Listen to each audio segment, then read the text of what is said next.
Hello guys, papakita ko ngayon sa inyo itong nabili nating camera. Bale, Zenith siya, Russian brand na camera. Siguro mga 1970s na camera, 1980s, something like that. Ayan. Nabili natin sa Usatuhan, yung mga second hand na bangkarela dito sa Modena. Ayan. So, bale ano siya, sobrang vintage kung makikita nyo. Russian made na ang camera to. Ang pangalan ni Zenith. So makikita nyo yan yung pangalan niya. Zenith. Ibig sabihin na Zenith. Yan. Napakagandang camera. Yan. Hindi natin alam kung magkano pwede nating pagbili to. Pero may valor to guys. May valor to. Yan. Dahil sobrang vintage niya. Sobrang napakagandang camera. Ayan. So, ito yung tapo yan. Oh, gandang-ganda. Helios na 52.075 yan. Nakikita nyo. 44K. Usually, mga baril yan. Russian roulette, ganun. Tapos, makikita nyo, sobrang ano nyo, turtle tab. Sobrang ganda.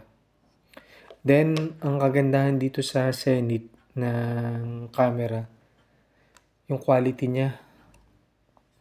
Na like na hindi mo siya makikita sa Nikon, Canon, dahil ano siya, parang European brand.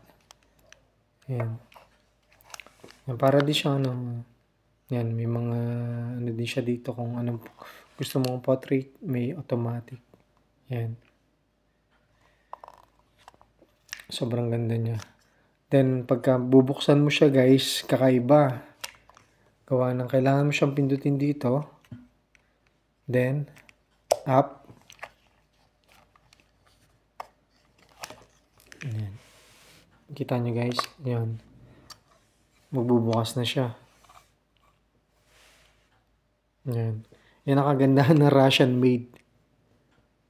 Quality Russia. Yan. Bale, ano to guys? Bale din na film. Film siya. Film dito.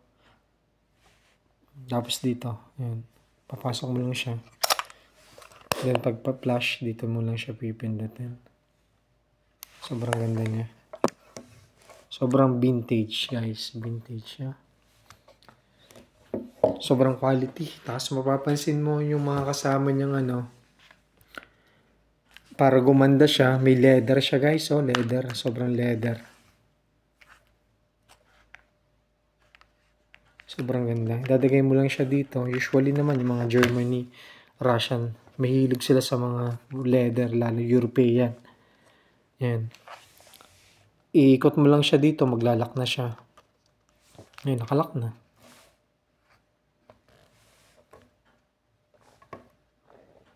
Sobrang vintage niya guys. Sobrang vintage. Tapos ito yung kanyang leather din yung kanyang pangalan na dinadagay sa parang handle niya. Na pwede mo ilagay sa Lego sa ano niya lang sa braso. Ito. Then kung mapapansin nyo guys, ang ganda ng kanyang ano, ang ganda ng kanyang lens. Pakita ko sa inyo yung dagaya, no? Sabi nga na nga yung anak, ano daw to? Kung tumbler daw. Ayan. Pag binuksan natin siya, yan, pakita ko sa inyo paano pagbubukas. Sobrang ganda. Ang ganda ng lens niya guys. Ayan. Ito yung lens. Kung mahilig ka sa mga long picture, long photo, yan, pwede mo siyang gamitin. Yan, ang ganda.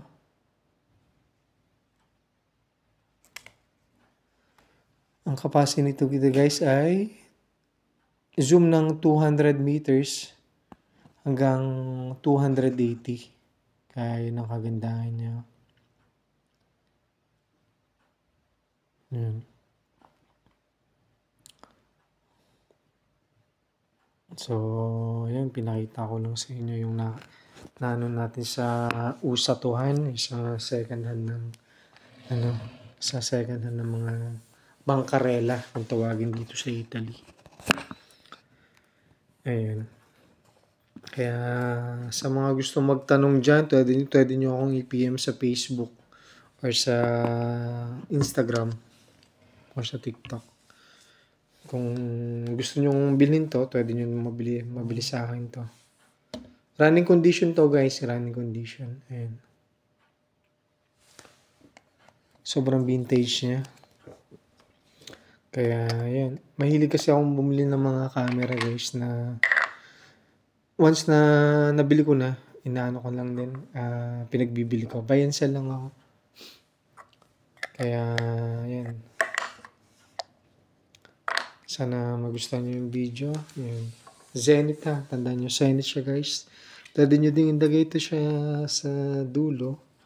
Kung gusto nyo may mga flash screen, yung flash light yan. Maliwanag siya. Then may kasama din siyang ganito. Hindi na ako lugi dito. Yung pagkakabili ko dito, hindi ako lugi. Dahil vintage nga. May balar na to sa merkato. Yung Zenith. Ayan. Maraming salamat at sana, yan, abangan nyo na lang ang mga sunod na, siguro mga magbablog ako ng mga collector's item, ganun. Or on camera, watches, ganun. Ayan. Salamat guys. See you on the next video. Ciao, ciao.